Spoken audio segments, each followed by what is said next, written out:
so much, everyone, for being here. I know it's a little chilly in the morning, and the topic of pain isn't exactly like an inviting, cheery holiday topic. So I really just want to start by like recognizing that holidays and pain doesn't necessarily seem like it should go together. However, the holidays can really highlight pain for a lot of people. I think a lot of times it starts to tell us and highlight the idea of what we lack, whether that be relationships that have failed, and we tend to have like this idyllic imagery presented to us throughout this time. So I just want to start by like recognizing the juxtaposition between this topic and the time that we're in, and really thank you for being here to kind of dive into this topic as we move forward. So what I want to do is start to really set the context for how we're going to approach this topic. A lot of people think of pain as being something that is like this externally inflicted thing, something that happens to me, an experience that has come about, whether that be a physical injury or whether that be emotional pain, as highlighted earlier, which I'm sure you can guess is kind of the topic and the way that we're going to take it over into emotional and mental. Pain is a universal experience, but like I said, it's typically perceived as an external life circumstances or something or choices that other people have made that inflict pain upon us. We often focus pretty heavily on those physical injuries and those other visible sources of pain, and we're often overlooking kind of those internal dimensions. I did a little poll on my Instagram in preparation for this, and I wanted to know from my audience and my friends and my family, what causes you the most pain? Like when you think of the word pain, what kind of arises? And about 90% of the responses had some sort of mental, emotional, or relationship context. And only two people maybe even mentioned a physical pain at all. So I thought that was really interesting and worth mentioning. So a lot of the cultural narratives, again, around pain, we're going to kind of come back and explore this idea of things that happened to us. But this can be interpreted as something someone said to us. Perhaps this person abandoned me. Perhaps they made a choice that resulted in pain for me. And I am going to shift our focus today to focus on the pain that we actually cause ourselves. And I really want you to walk away from today feeling a sense of empowerment that even amidst circumstances and other people's choices and how other people might inflict pain, that we have a lot of power and that we can actually make a decision about how we're going to react to those circumstances and alleviate some of the pain that we might have experienced if we chose not to regain some of our power in that pain. Does that sound good?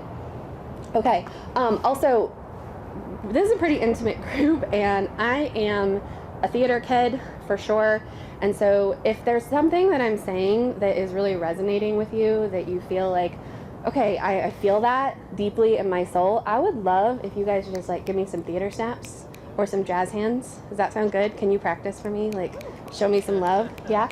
Okay, that makes it so much easier for me to know and feel your energy and know really what's resonating with you. Okay, sound good? Okay, all right, as we dive in.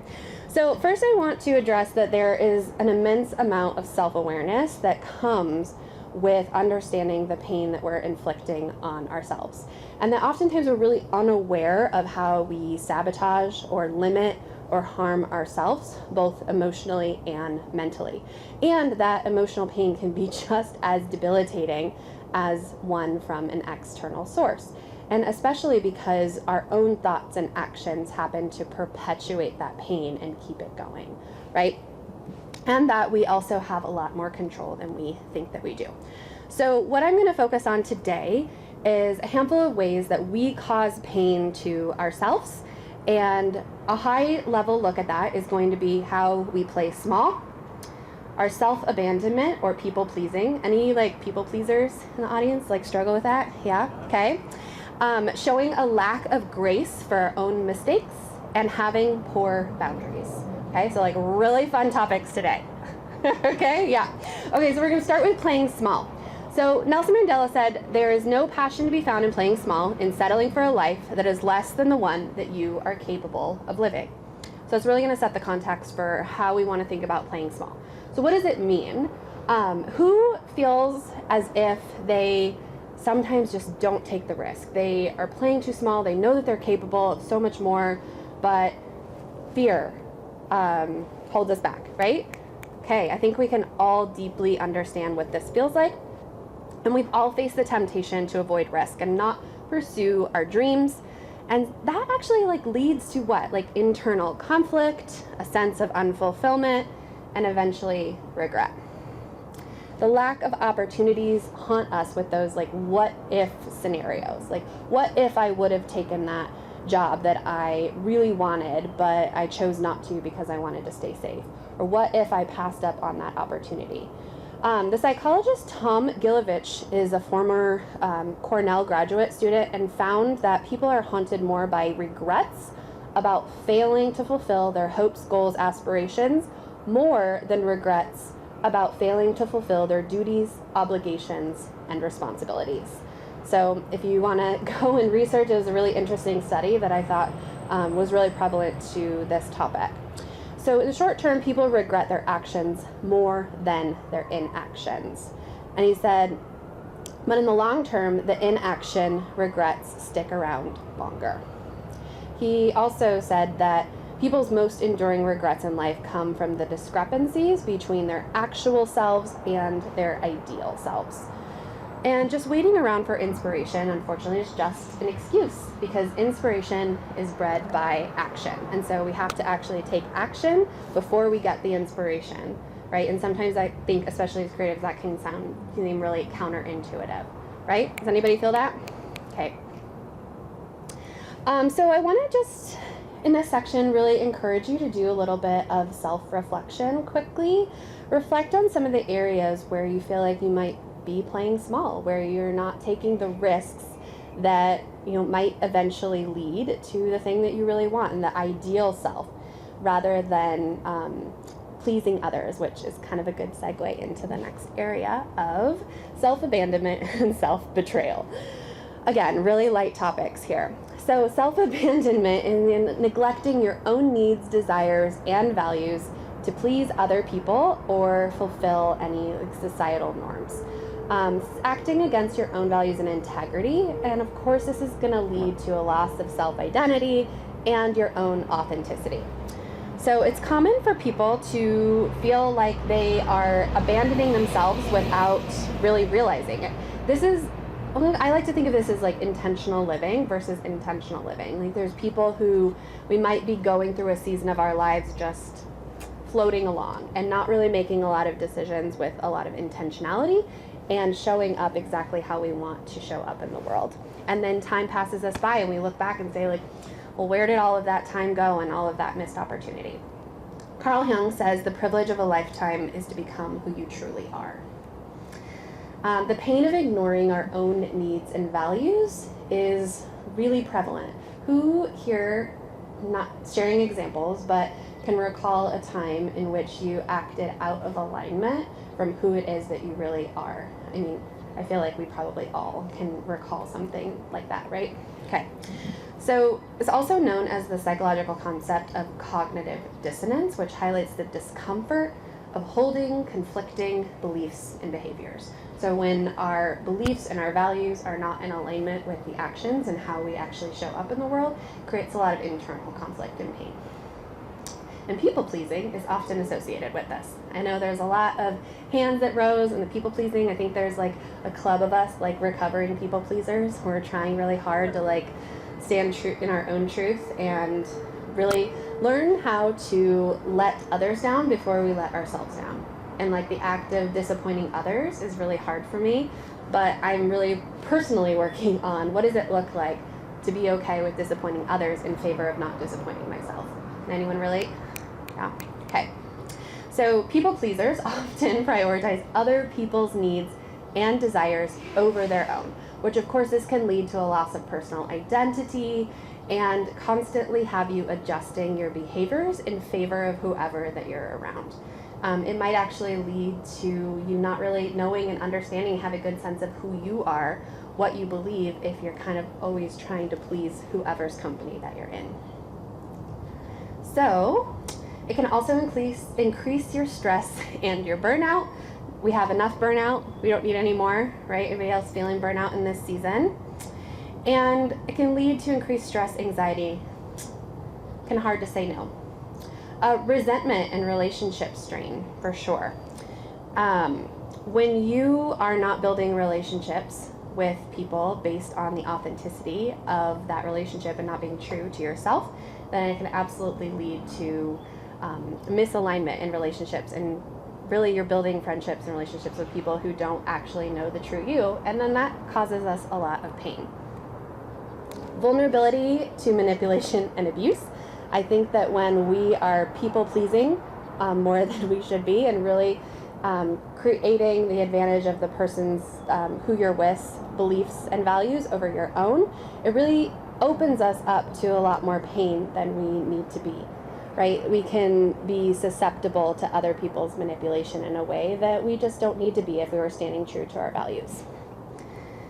Compromised decision making is another way that we can really be negatively impacted by this people pleasing. It can really lead to our need for other people to make decisions, and really kind of take away our own agency for how we learn to make decisions, whether that be good or bad. It takes away our ability to learn from our own mistakes. And then neglect of personal needs and goals, of course. Like when you have your own needs and your own goals ahead of you, but you're prioritizing someone else, of course you're going to be taken off to a different path in your life. And then emotional dishonesty. Just like know that gut feeling of suppressing your own emotions and suppressing what it is that you want to do in your life, that leads to tummy aches, right? It leads to the inability to sleep. And I think that this emotional pain can also manifest itself in a lot of real and physical ways. Who's ever been so stressed out that their stomach hurt, or that they had digestive problems, or they had a headache, or they couldn't sleep, right?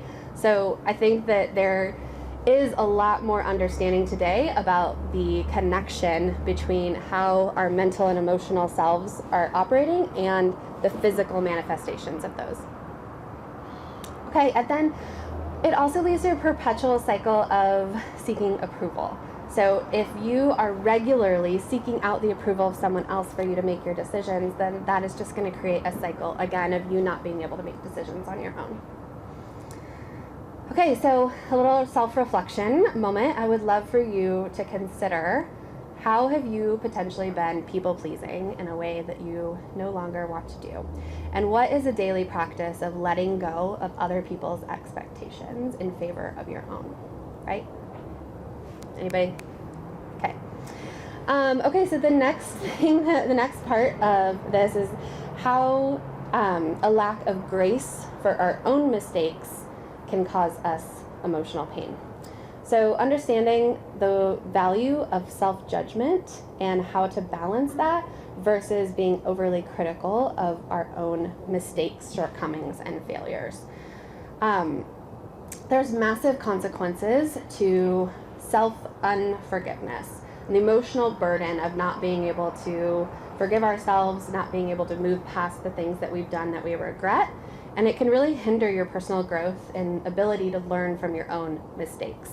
Maya Angelou said, "You may encounter many defeats, but you must not be defeated. In fact, it may be necessary to encounter the defeats so that you can know who you are, what you can rise from, and how you can still come about it." I think that when we face trials and we prove to ourselves that we are resilient and that we can come out on the other side of it, I like to call it borrowed faith. Something that I talk about regularly is the idea that when we move through an obstacle and a challenge and we get to the other side, and then we're faced with a new one in the future, we don't know what's coming necessarily, but we can look back on our past experiences of overcoming those challenges and borrow that faith from the past and apply it to the future, so that we know that we really just need time to be able to move through that, and that we've really survived all of our past hard days, right? Does anybody feel that? Who struggles with like being very extra critical of themselves? have really high standards for you and everyone else around you, yeah, it's really hard to kind of just let that go.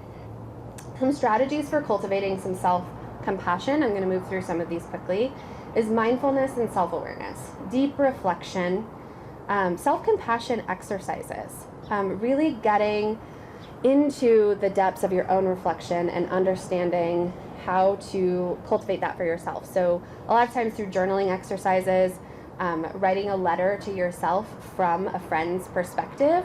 I think that we often say things to ourselves in our internal dialogue that we would be horrified if someone spoke out loud. We would never say that to a friend or a colleague or a family member, and yet somehow we think it's okay for us to have that kind of internal self-negative talk to ourselves. So I think that the practice of treating ourselves as good as we would treat our best friend is really helpful here in letting go. Okay. Reframing mistakes as learning opportunities is really good and helpful. So I really love the power of the reframe. I think that that's one of the most powerful things that we can do, is taking a broader, higher level look at the thing that we're going through, the mistake that we've made, and really try to reframe that as something that we can learn from. And I think that that gives us a lot of self-compassion, because none of us are perfect, obviously, we know that. However, the way that we react to ourselves is just proof. So practicing that self-compassion, being able to take a broader look at it and really say, what did I learn from this circumstance? How can I apply this to the future? Because really, some of us have a hard time. We have to learn the hard way. Who feels like they have to learn the hard way a lot of times, right? So we get to the other side of a challenge or an obstacle, and if we don't decide and understand what we can learn from it, then it's kind of like a wasted moment, right? And we are just a collection of all of our own experiences, and especially if we like to learn the hard way, the more mistakes that we make, the better that we're going to be on the other side. And then, of course, setting realistic expectations. I really struggle with this. My expectations for myself and everyone else around me are very, very high. And then when someone, myself or others, don't meet that, it can be very disappointing. And I have had to learn how to overcome those expectations and really recognize that everyone is on their own journey. And then, speaking of journey, recognizing that this idea of self-compassion is something that we have to learn along the way, that it's not something that you can recognize in someone else and then just pick up like a skill set. It's something that has to be practiced over time. I don't know if there's any Brené Brown fans in the audience here today, but I like to call her Mama Brené Brown, or Mama Brené. She gives me a lot of great talking points, and I love her work. So she said that imperfections are not inadequacies, they are reminders that we are all in this together. So one of my favorite quotes. Okay, real fun. We're moving on to poor boundaries. Ooh. Who struggles with setting and implementing boundaries? Anyone? Just me? Okay, cool. I have recently in some coaching instances been referred to as the boundary queen, and I love it. And I want you to know that that is a title I hold dearly, because it did not come naturally. It was something that I had to practice and learn from again and again and again. And typically holding boundaries means that I have somehow not held that boundary in the past, and I learned from it, and then I understood the red flag and I put a boundary in place. So again, boundaries are, if you're not familiar, I don't know why we wouldn't be, but guidelines and rules or limits that you create to identify reasonable, safe, and permissible ways for others to behave towards you. So your boundaries are a protection of your own self, and they're they're essential for healthy relationships and your own self-respect. They protect our own emotional well-being. So of course, not having a good boundary in place can cause us a lot of unnecessary emotional, mental, and relationship pain. So some consequences of poor boundaries, which I'm sure we have all experienced, is self-compromise and resentment. Definitely breeds resentment when you don't put a boundary in place and someone steps over that line, and now all of a sudden it's their fault and it's not your fault. Vulnerability to toxic relationships, like I kind of mentioned others, like not having a good boundary in place can really open you up to a lot of really unnecessary pain implemented by other people. And so establishing some healthy boundaries, there's some couple of practices that I want to share with you that are really helpful. The first one is self-reflection and identification. So you can't really know and understand what boundaries that you have if you haven't done some deep internal work to really understand what matters to you, what triggers you. And this is sometimes really painful work to do, but I promise that on the other side of it, you'll be able to communicate those boundaries well, which is the next one, is clear communication.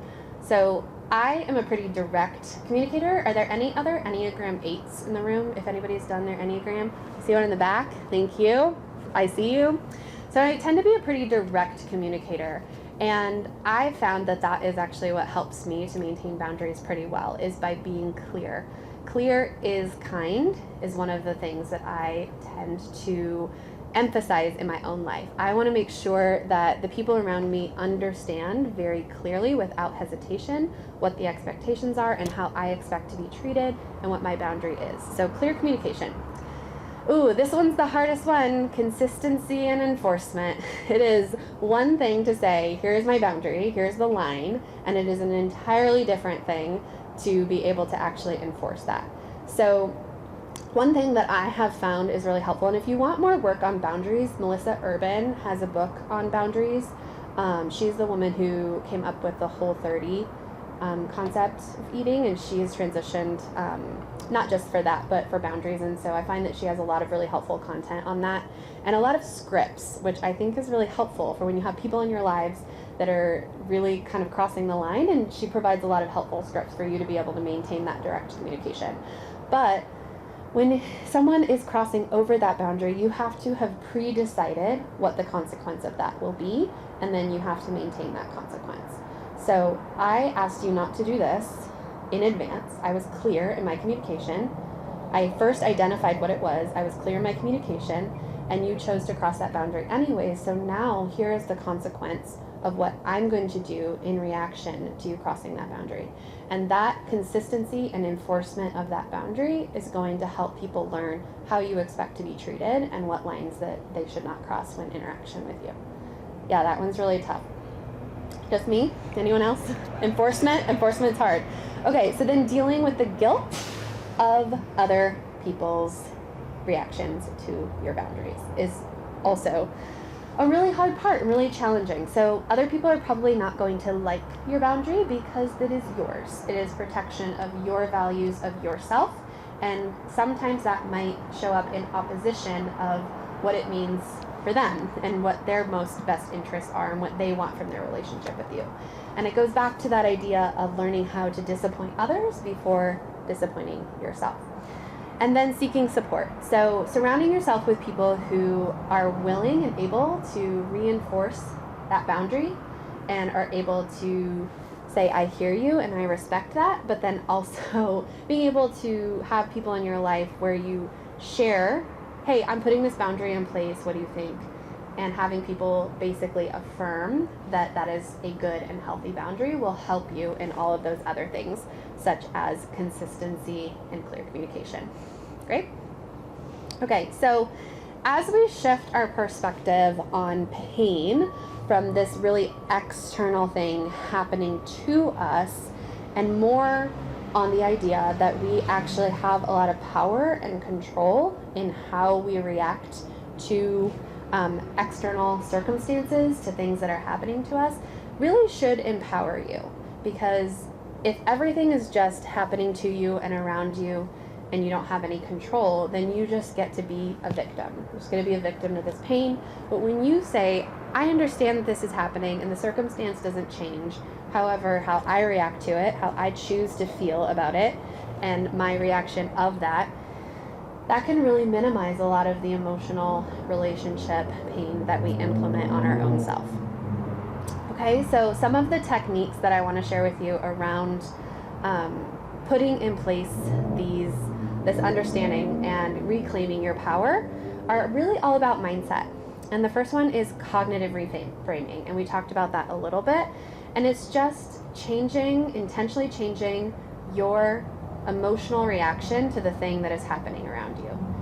And I've experienced this many times in my life, and especially as I build my own business, is the circumstances happening to me, And if I choose to feel really upset about it over a long period of time, then it's going to impact the decisions that I make. And then that has real consequences in my life and in my business. But if I choose how I want to feel about this situation, then I regain more control and I can make wiser decisions. Anyone else? Anyone else? Yeah? Okay. So when you're faced with a situation, taking a pause, saying, how can I look at this differently? How can I like remove myself from being like in the weeds of the situation and come up above it? And what can I learn from it? Mindfulness and acceptance is another really great technique for dealing with emotional pain. Being really present. I like to say to my 9-year-old son, I like to say, feel your feels. Anyone else? Like, we, of course, a lot of times have been taught that our emotions are something that we should like set aside, that we should show up to every situation being straight and not emotionally reactive. And I think that that does us a disservice. So give yourself permission to completely feel your feelings in the moment. I even like don't, feel free to laugh at me if you want to. I was going to say don't laugh, but it's fine. I like to set a timer even. So I just say like, I'm going to set this timer for 15 minutes and I'm going to give myself time and space here to feel everything that I'm feeling. I can cry, I can scream, I can write, I can do whatever it is that I need to do. I need to move my body and process that energy out of my body and move forward.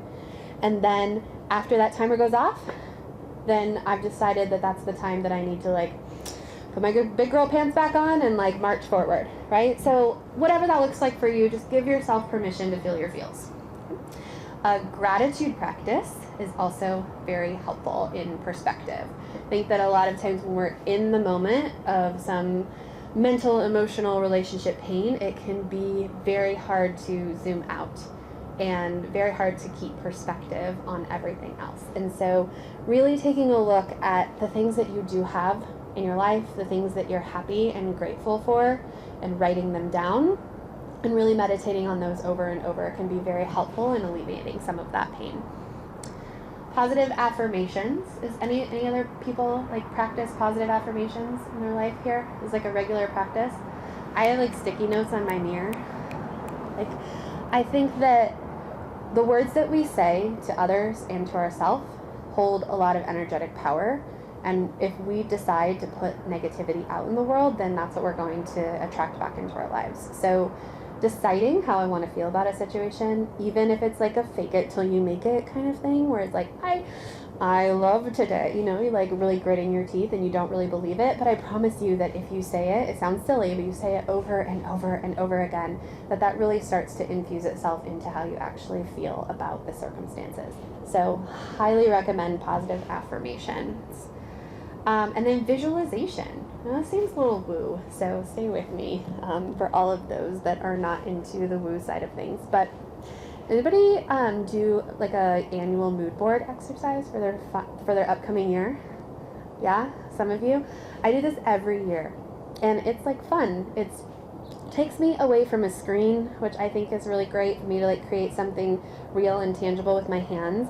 I get like a big school poster board every single year, and I like cut out, like have a big collage, like cut out magazines and pictures and things that really represent what I want to call in for this next year. And then I have it in my office above my desk for me to look at all year.